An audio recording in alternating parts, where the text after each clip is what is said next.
zēni un meitenes! Jūs klausāties kopā ar Jēzu. Šeit mācīsimies, cik ļoti Jēzus tevi mīl un ka viss, ko tu dari, ir īpašs, ja dari to kopā ar Jēzu. Tevi sagaida kāds jauns un aizraujošs Bībeles stāsts, ko tev sagatavojas pats Dievs. Vai esi gatavs? Šobrīd skan Atverot Bībeli sākumskolas vecuma bērniem. Šis būs A gada 1. ceturkšņa Mans mīlošais Dievs 2. nedēļas lasījums.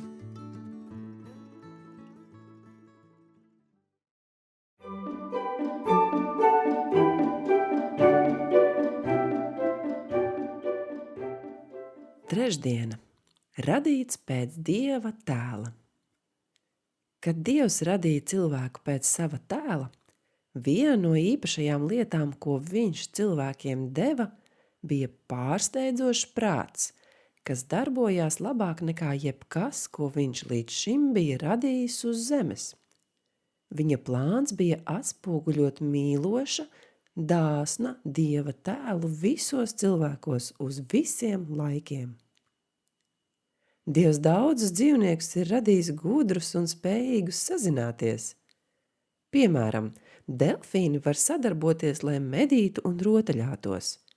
Daži dzīvnieki pat izmanto gliemežvākus kā palīgrīkus, bet mūsu smadzenes ir daudz spējīgākas. Mēs varam domāt, plānot, radīt, iztēloties, dalīties un risināt problēmas. Piemēram, sarežģītus matemātikas uzdevumus. Daudzās pasaules valodas ir ļoti atšķirīgas un skaistas. Cik daudzos dažādos veidos tu vari pateikt sveiki? Cilvēki arī var domāt par nākotni ilgtermiņā, došanās ceļojumā, nodarbošanās ar hobiju vai sportu, darba pienākumu pildīšanu vai ģimenes izveidošanu. Neviens dzīvnieks nevar plānot nākotni ilgtermiņā tā, kā to var cilvēks. Mūs unikāls padara tas, ka esam radīti pēc Dieva tēla un līdzības. Tāpēc Dievs Ādamam deva uzdevumu dot vārdus visiem dzīvniekiem, kā arī vēl svarīgāku darbu – rūpēties par visu radīto. Cilvēki spēj arī pielūgt Dievu un kalpot viņam. Ko mēs varam teikt Dievam, zinot, ka mums ir unikāls prāts, kas spēj domāt un mīlēt īpašā veidā? Par to lasīsim Psalmu 139, 14. Es tev pateicos, ka es esmu tik brīnišķi radīts. Brīnišķi ir tavi darbi, mana dvēsele to labi zina. Dievs mūs tik ļoti mīl, ka ir devis mums prātu, lai mēs domātu, un sirdi, lai mīlētu. Ir svarīgi atcerēties, ka Dievs mums ir devis mūsu apbrīnojamo prātu, un mums viņš par to ir jāslavē.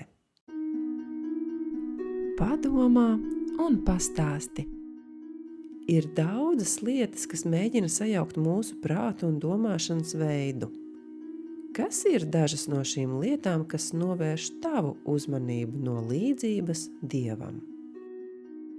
Lai saprastu, ko Dievs saka, par ko tev vajadzētu domāt, lasīsim Filipiešiem 4:8.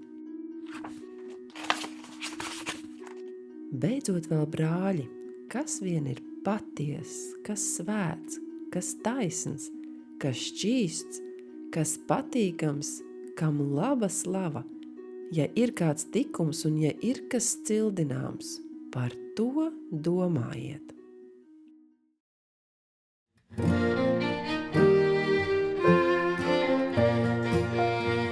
Un Dievs radīja cilvēku pēc sava tēla, pēc Dieva tēla, viņš to radīja. Vīrieti un sievieti viņš radīja. 7.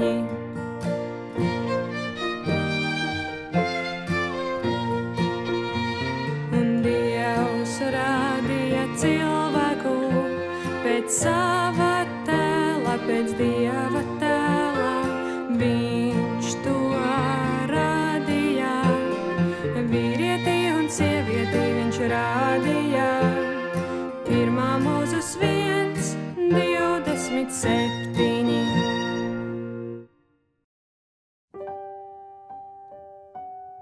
Laiks lūgšanām. Atver savā bībelē Psalmu 139:14, ko jau šodien lasījām.